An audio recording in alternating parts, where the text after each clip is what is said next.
নমস্কার বন্ধুরা, আমি Sanchita. Sanchita's essence stitching tutorial YouTube চ্যানেলে আপনাকে স্বাগত।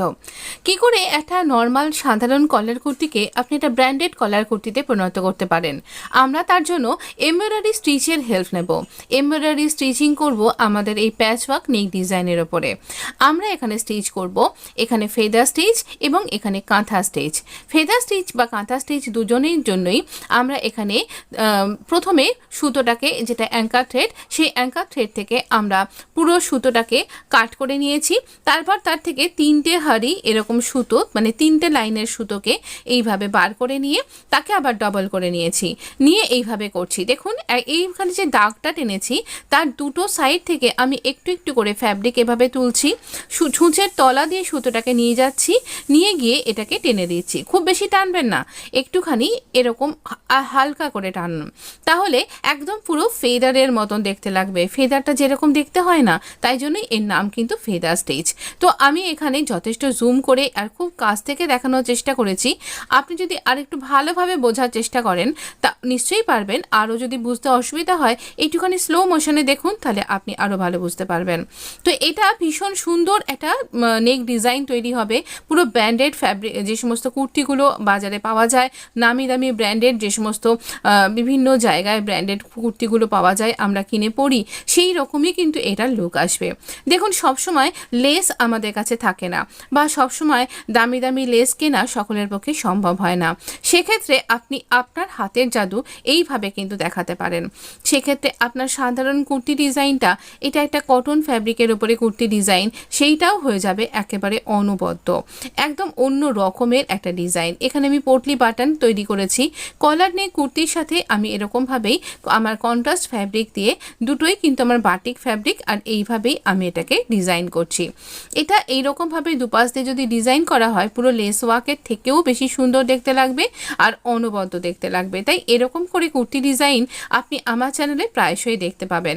আপনি যদি ইন্টারেস্টেড থাকেন এই ধরনের নেক ডিজাইনগুলো দেখবার জন্য বা শেখবার জন্য, তাহলে পারে আপনি অবশ্যই আমার চ্যানেলটাকে সাবস্ক্রাইব করে নোটিফিকেশান অন করতে পারেন।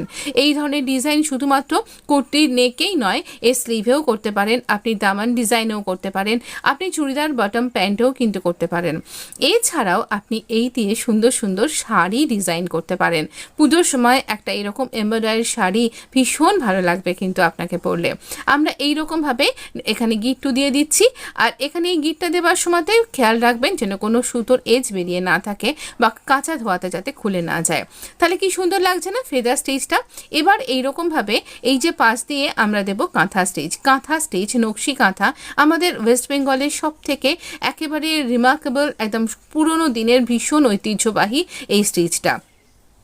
এই দিয়ে আমাদের পুরনো দিনে ঠাকুমা দিদিমারা কী করতেন জানেন? রামায়ণ মহাভারতের গল্প ছবির আকারে কাঁথা স্টিচের মাধ্যমে ফুটিয়ে তুলতেন বিভিন্ন রকমের কাঁথায়।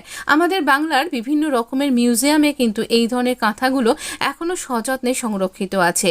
কাঁথা স্টিচের শাড়ি আমাদের এখানকার পুরনো ঐতিহ্যবাহী একটা ব্যাপার বলতে পারেন। কিছুদিন আগে গুগল এই সমস্ত কিছুকে সিলেক্ট করেছিল যে কোথাকার কী প্রধান, তো সেখানে কিন্তু আমাদের এই কাঁথা স্টিচকেও গুগল সিলেক্ট করেছিল। আই এম প্রাউড এর জন্য। এখানে এই কাঁথা স্টিচটাকে আমি এইভাবে তুলে ধরেছি। এরকম লম্বা লম্বা টাক সেলাই যাকে বলা হয় সেরকমভাবে করবেন, কিন্তু টাক সেলাই আর কাঁথা স্টিচের মধ্যে একটু কিন্তু পার্থক্য আছে। দেখুন, এইরকম একটু একটু ছোট ছোট করে তুলছি, আর একটু লম্বা লম্বা করে তুলছি। এখানে আমি লম্বা করে তুলছি, ডিজাইনের সাপেক্ষে আপনি কিন্তু ছোট ছোট করেও তুলতে পারেন। যত ছোট ছোট করবেন দেখতে অনবদ্য লাগবে। কাঁথা স্টিচের অনেক রকম ভ্যারিয়েশন আছে। ইচ্ছা রইল আপনাকে পরবর্তী দিনে সেই সব কিছু শেয়ার করার। কাঁথা স্টিচ দিয়েও কিন্তু ভীষণ সুন্দর শাড়ি হয়।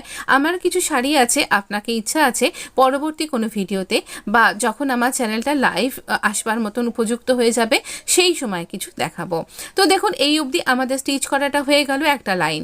এরপরে আমরা কি করব? এরপর পাশে আর একটা লাইন স্টিচ করব। যখন স্টিচ করব তখন যেটা বড় ফোঁটটা দিয়েছিলাম সেখান থেকে আমরা একটু একটু করে ফ্যাব্রিক তুলব। সেখানে ছোট ফোঁট যাবে যাবে, আর যেখানে ছোট ফোঁট গ্যাপটা গেছিলো সেখানে এই বড় ফোঁটটা যাবে। একদম যা আগে করেছিলাম তার উল্টো পোর্শন তৈরি করতে হবে। এখান থেকে বারবার একটু স্টিচ করবার সময় আমার হাতটা ক্যামেরা থেকে সরে যাচ্ছিল, আপনি একটু অ্যাডজাস্ট করে প্লিজ বুঝে বা দেখে নিন। এই রকমভাবে কিন্তু কাঁথা স্টিচ করলে ভীষণ সুন্দর লাগে। বিশেষ করে আপনি যদি কোনো পাঞ্জাবি স্টিচ করছেন তাহলেও কিন্তু খুব ভালো লাগবে। কাঁথা স্টিচের পাঞ্জাবি একেবারে অনবদ্য লুক দেয়। তো দেখুন কত সুন্দর দেখতে লাগছে। এইভাবেই আমরা স্টিচটাকে কমপ্লিট করব।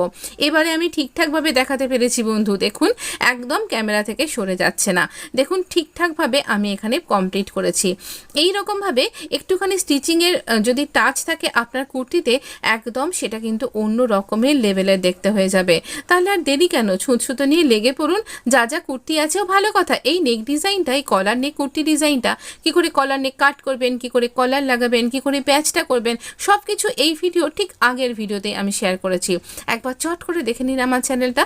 যদি প্রয়োজন মনে হয় আমার চ্যানেলটা, যদি মনে হয় এই চ্যানেলটা থেকে আপনি কিছু জানতে বা শিখতে পারবেন, তাহলে এখনই সাবস্ক্রাইব করে নোটিফিকেশানটা অন করে দিন।